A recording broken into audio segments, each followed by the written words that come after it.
All right, so we learned what pushes evolution to happen. We learned the history of evolution. We learned how evolution actually enacts. Now we're going to learn how have we proved that evolution actually happened. We looked at fossils. So fossils in the younger rocks, or to say the rocks that's higher up, it tends to resemble today's species more. For example, we do have some sort of rocks that's related to horses. So these fossils weren't complete. It was not like an entire horse skeleton was buried there. It was some part of the horse. And we could look at, let's say, its tails or its feet or its, the important parts that actually have some sort of bone structure. So we looked at these parts and we realized, oh, it's really, really similar to the horses today. And then we realized, oh, but there are still some minor changes. But then when we look at some sort of rock that's almost 50 million years ago, and that we determined it came from a horse, we realize, oh, look at this. They had 5 fingers just like us, and now they don't even have any fingers.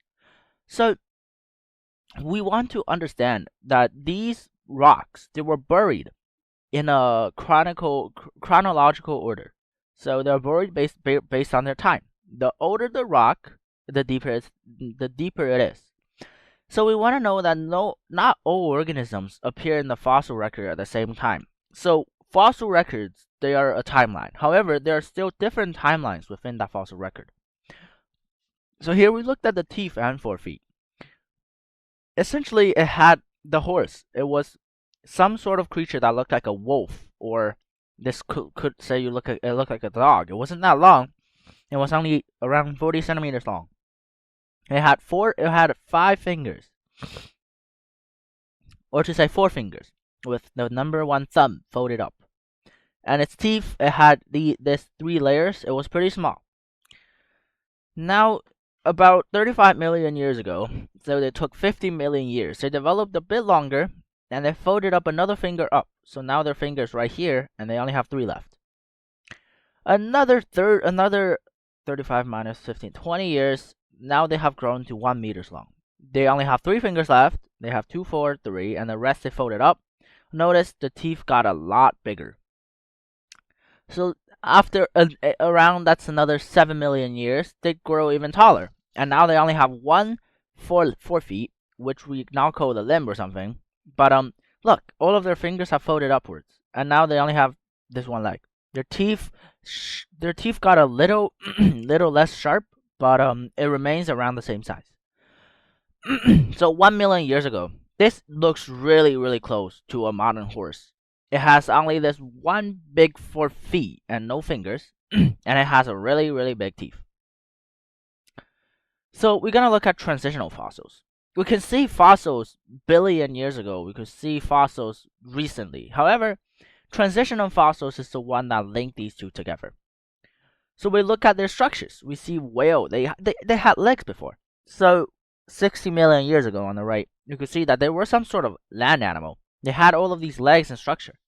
And then a couple years, 10 million years went by. They developed some sort of into a crocodile. Now their limb and their legs are walking like this. And then maybe they found they could swim in water, so now they're swimming like this.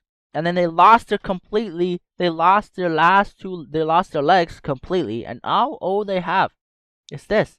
And this is a modern whales. It's something very fascinating because it's really crazy how we can see these things develop. Now, another thing that we have proof for evolution is biogeography. So there was this idea of Pangaea, where the entire world was all one big island, and then eventually our Earth undergoes some chronicle shatters and the tectonic plates and all that, and so some sort of physics happened, and now everybody is separated. So Darwin and Wallace, as we learned at the start of the unit, they hypothesized that species evolve once, only once. And then they came up with the idea that some animals on, like, let's say the coastline of South America.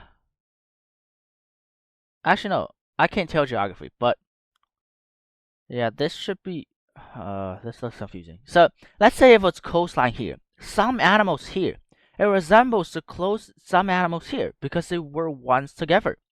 So fossils of the same species can be found on neighboring coastlines.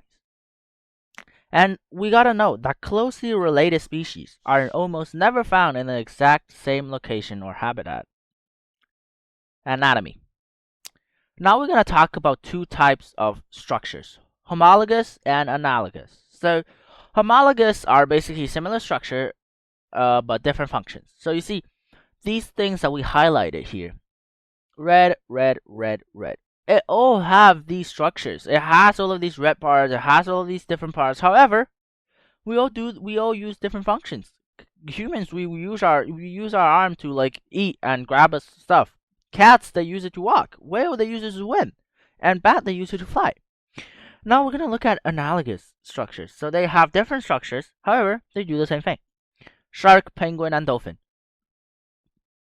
Shark has this sort of a fin thing that they use to swim, and penguins, they have a wing. But however, penguins, well, they're a bird, but they don't swim.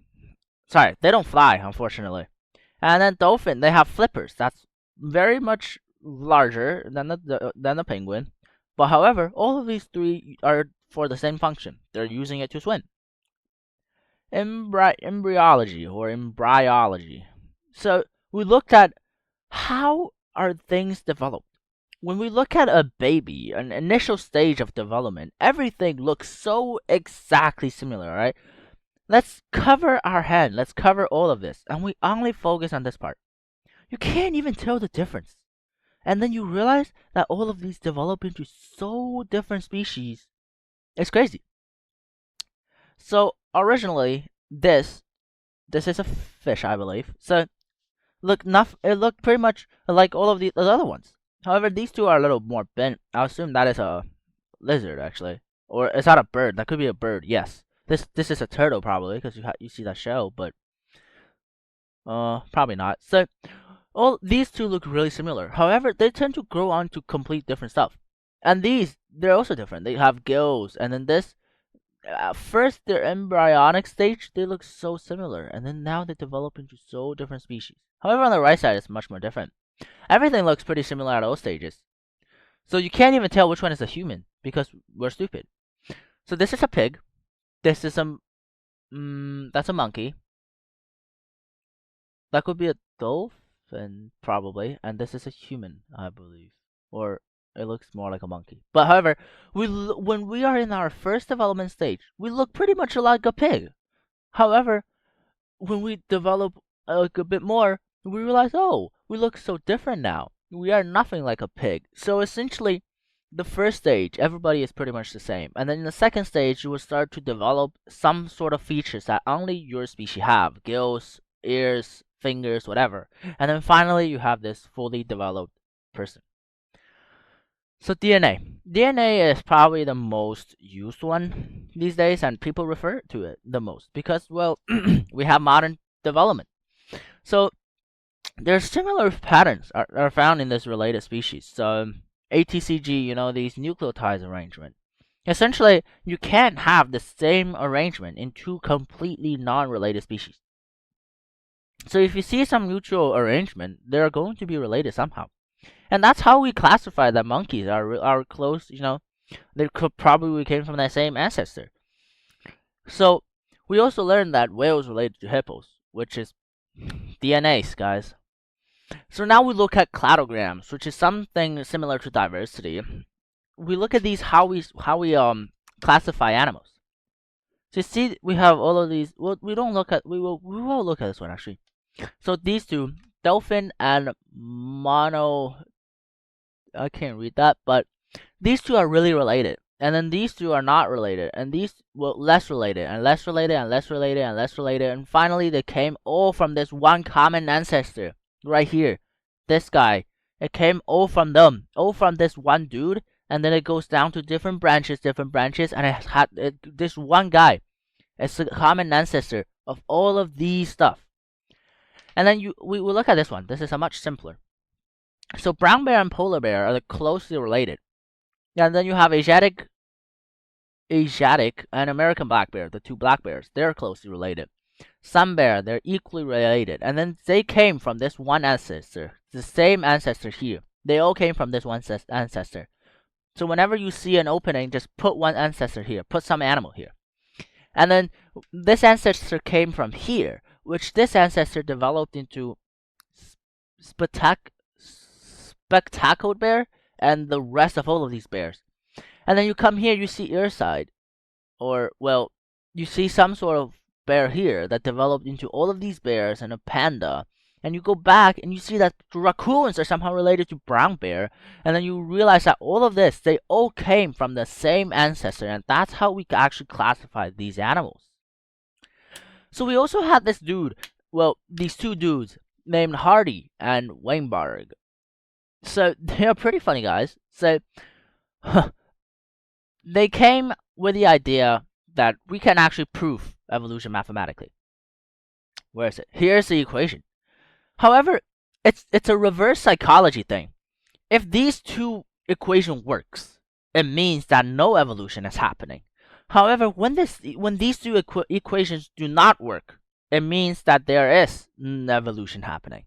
So they kind of went the reverse psychology way, but yeah. So we'll look at it. So to use this equation, we must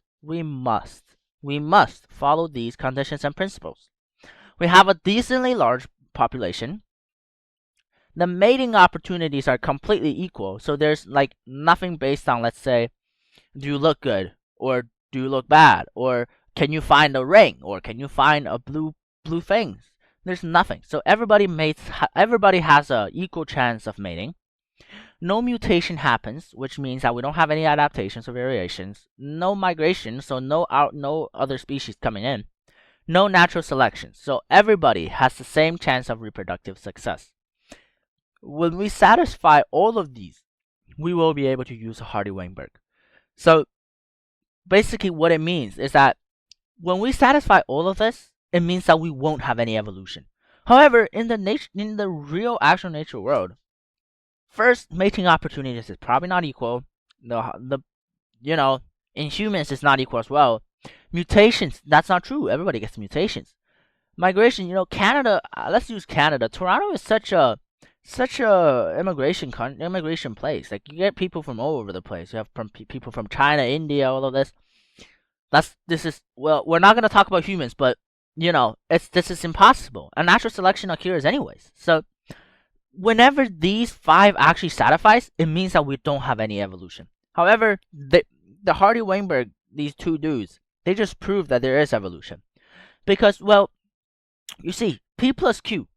P represents the frequency of, let's say, a first allele. So let's say we have somebody is short and the other somebody is tall.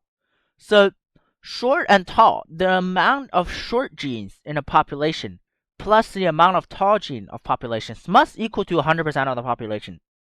So that is pretty easy to prove. Linear equation. We must learn that. So now because individuals, we have 2 copies of an allele for every trait. One from mother, one from dad. It means that some individual will possess 2 copies of the same allele.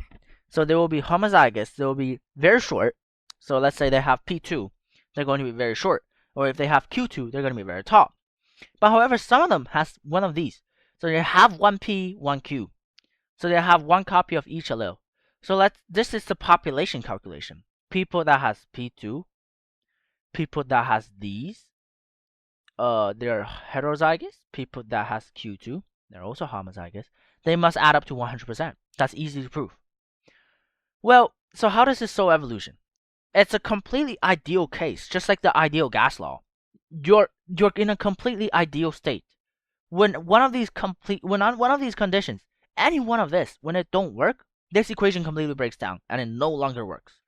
So all this shows that all Hardy-Weinberg is trying to show is that there is evolution, because we proved that mating opportunities is not equal. We proved that mutation occurs. We proved that migration happens. We proved that natural selection happened in the last few classes. So that means that Hardy-Weinberg did completely show evolution.